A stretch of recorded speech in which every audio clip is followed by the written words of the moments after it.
Hello students, मैं Devaki Meena, assistant professor समाजशास्त्र विभाग। आज का हमारा टॉपिक है एम.एन. श्रीनिवास के द्वारा प्रतिपादित संस्कृताइजेशन, संस्कृति की अवधारणा। उसके बारे में आज हम जानकारी प्राप्त करेंगे। एम.एन. श्रीनिवास प्रमुख भारतीय समाजशास्त्री और मानवशास्त्री रहे हैं। इन्होंने भारतीय समाज की संरचना को समझने के लिए संरचनात्मक प्रकार्यात्मक उपागम का प्रयोग किया है और भारतीय समाज की संरचना में परिवर्तन और विशेष रूप से हिंदू जाति व्यवस्था में परिवर्तन के अध्ययन के लिए इन्होंने विभिन्न अवधारणाओं का प्रयोग किया है, जैसे कि संस्कृतिकरण की अवधारणा, पश्चिमीकरण की अवधारणा, लौकिकीकरण की अवधारणा, प्रभु जाति की अवधारणा आदि अवधारणाओं का प्रतिपादन इन्होंने किया है। आज का जो हमारा टॉपिक है वो है संस्कृतिकरण की अवधारणा को समझना। तो सबसे पहले हम देखेंगे संस्कृतिकरण का जो अर्थ है वो क्या है। तो एम.एन. श्रीनिवास ने अपनी रचना religion and society among the Coorgs of south India, इसमें संस्कृतिकरण की अवधारणा का प्रयोग किया है और इन्होंने भारतीय समाज के सामाजिक सांस्कृतिक परिवर्तन की प्रक्रिया के अध्ययन के लिए इस अवधारणा का विकास किया है। और इन्होंने दक्षिण भारत के मैसूर के कुर्ग लोगों का अध्ययन किया और उनका अध्ययन करते समय ये पाया कि जो निम्न जातियों के जो समूह हैं, उन्होंने ब्राह्मणों की प्रथाओं, उनकी जीवन पद्धतियों, उनके कर्मकांडों, उनके जो भोजन संबंधी जो आदतें हैं उनको, उनकी वेशभूषा आदि का अनुकरण किया है और उनका अनुकरण करके जातीय संस्तरण में एक दो पीढ़ियों में उच्च स्थिति प्राप्त करने का प्रयास किया है। और एम.एन. श्रीनिवास ने अपने अध्ययन के लिए ऐसी स्थिति के लिए उन्होंने प्रारंभ में निम्न जातियों द्वारा ब्राह्मणों की संस्कृति के अनुकरण की प्रक्रिया थी, उसकी व्याख्या के लिए उन्होंने सर्वप्रथम ब्राह्मणीकरण अवधारणा का प्रयोग किया, क्योंकि उन्होंने देखा कि जो निम्न जातियाँ हैं वो अधिकांश रूप में जो ब्राह्मण जाति है उसी का अनुकरण कर रही है, उसकी जो जीवन पद्धति है उन्हीं का अनुकरण कर रही है। लेकिन बाद में उन्होंने पाया कि जो निम्न जातियाँ हैं वो ब्राह्मणों के अतिरिक्त अन्य जो उच्च जातियाँ हैं उनकी संस्कृतिकरण का भी, उनकी जो संस्कृति है, उनकी जो जीवन पद्धति है, कर्मकांड है, प्रथाएं हैं, उनका भी अनुकरण करती है। और इस प्रक्रिया की जो व्याख्या है वो केवल ब्राह्मणीकरण के द्वारा स्पष्ट नहीं हो पाती, इसलिए एम.एन. श्रीनिवास ने ब्राह्मणीकरण के स्थान पर बाद में संस्कृतिकरण की अवधारणा का प्रयोग किया और संस्कृतिकरण के द्वारा इस प्रक्रिया को स्पष्ट किया, जो हिंदू जाति व्यवस्था और भारतीय समाज में जो परिवर्तन की प्रक्रिया हो रही थी उसे स्पष्ट करने के लिए, उसकी व्याख्या करने के लिए संस्कृतिकरण की अवधारणा को जन्म दिया। अब हम देखेंगे कि संस्कृतिकरण की जो परिभाषाएं हैं वो कौन कौन सी है। तो एम.एन. श्रीनिवास ने संस्कृतिकरण की अलग अलग परिभाषाएं दी है।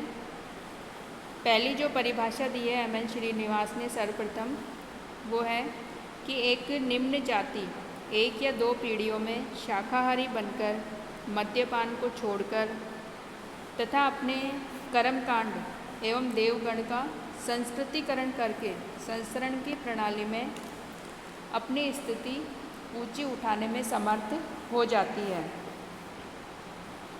संक्षेप में जहाँ तक संभव हो ब्राह्मणों की प्रथाओं, अनुष्ठानों एवं विश्वासों को अपना लेती है और साधारणतः निम्न जातियों के द्वारा ब्राह्मणों की जीवन शैली या जीवन प्रणाली को प्राय अपनाया जाता है, यद्यपि ये सैद्धांतिक रूप से वर्जित होता है।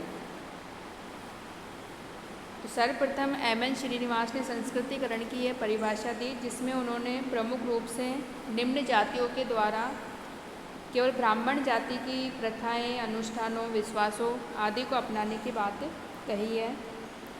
लेकिन बाद में उन्होंने इस परिभाषा में संशोधन किया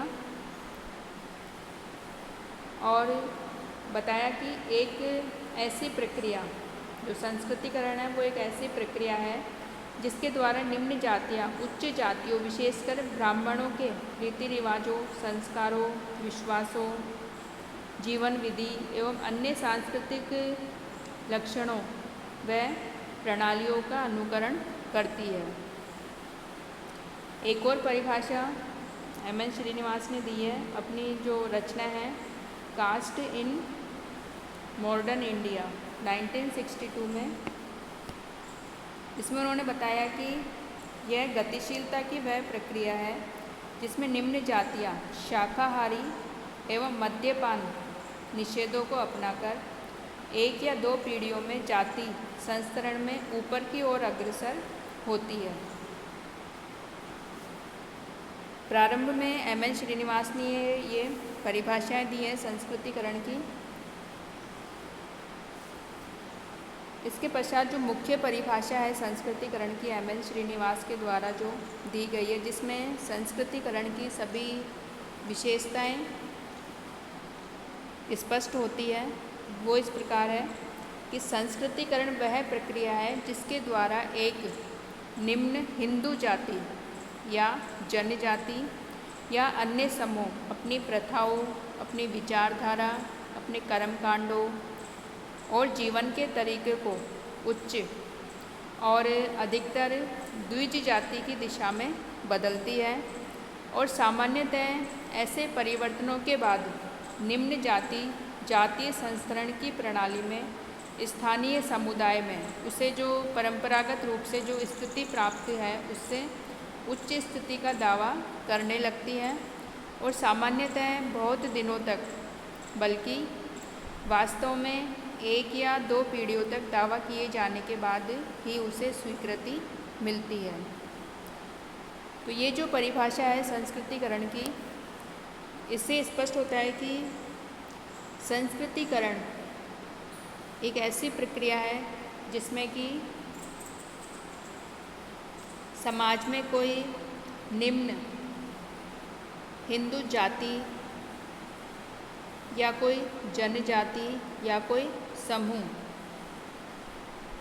वो अधिकतर उच्च समझी जाने वाली जाति या द्विज जाति की दिशा में अपनी जो जीवन पद्धति है उसको बदलती है, यानी कि जो उच्च जाति है उसकी जीवन शैली का, उसकी जो विचारधारा है, कर्मकांड है, प्रथाएं आदि का अनुसरण करती है और अनुसरण करने के बाद यानी कि अपने आप में परिवर्तन लाने के बाद जो स्थानीय समुदाय में उसे परंपरागत रूप से जो स्थिति उससे प्राप्त होती है जातीय संस्करण में, उससे वो उच्च स्थिति का दावा करने लगती है और बहुत दिनों तक, बल्कि एक या दो पीढ़ियों के बाद दावा किए जाने के बाद उसे समाज के द्वारा या जातीय संस्करण में उसे स्वीकृति मिल जाती है और उसे अपना जो जातीय संस्करण होता है परंपरागत रूप से स्थानीय समुदाय में जो उसे स्थिति प्राप्त होती है, तो उच्च स्थिति का दावा करने के बाद उसे वो स्थिति मिल जाती है एक दो पीढ़ियों के बाद। तो योगेंद्र सिंह ने, जो भारतीय समाजशास्त्री रहे, उन्होंने संस्कृतिकरण के बारे में लिखते हुए बताया है कि संस्कृतिकरण में दो अभिप्राय महत्वपूर्ण हैं। प्रथम है ऐतिहासिक और दूसरा है संदर्भात्मक।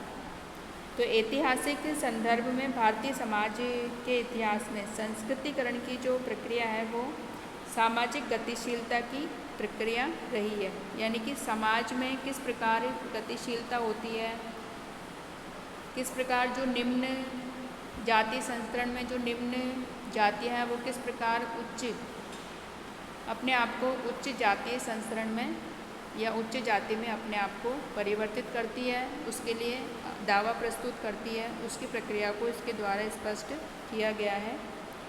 और दूसरा जो अभिप्राय है वो है संदर्भात्मक संदर्भ। इसमें सापेक्षिक भाव में संस्कृतिकरण परिवर्तन की एक प्रक्रिया है, यानी कि भारतीय समाज में किस प्रकार परिवर्तन हो रहा है उस प्रक्रिया को इसके द्वारा स्पष्ट किया गया है। और संस्कृतिकरण की जो प्रक्रिया है उसके भी उदाहरण हमें देखने को मिलते हैं।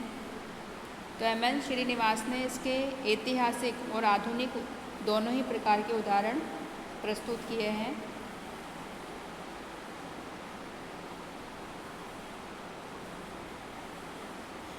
ऐतिहासिक उदाहरण के रूप में उन्होंने बताया है, एम.एन. श्रीनिवास ने बताया है कि भाटों और चारणों का काम जो निम्न जातियों के द्वारा जो कल्प कथाएं गढ़कर वंशावली संबंधी कड़ियाँ बनाकर किया जाता था, वो बाद में वेद क्षेत्रीय जाति में दावा प्रस्तुत करने लगे अपना,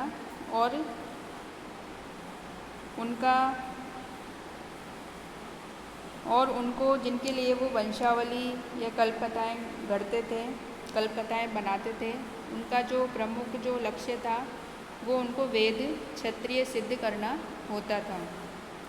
इसी प्रकार जो आधुनिक घटनाओं में हम देख सकते हैं कि मैसूर की जो दस्तकारी जातियाँ हैं, लोहार, सुनार, वो अपने को विश्वकर्मा ब्राह्मण जाति होने का दावा करके संस्कृतिकरण कर रही है।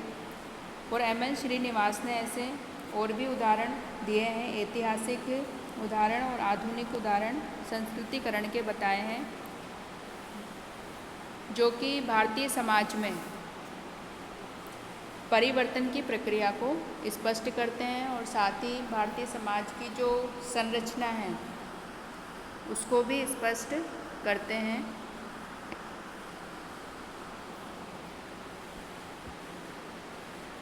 तो आज हमने देखा कि एम.एन. श्रीनिवास ने जो संस्कृतिकरण की जो अवधारणा प्रस्तुत की है उसका अर्थ क्या है, और उसकी एम.एन. श्रीनिवास ने कौन कौन सी परिभाषाएं संस्कृतिकरण की दी है।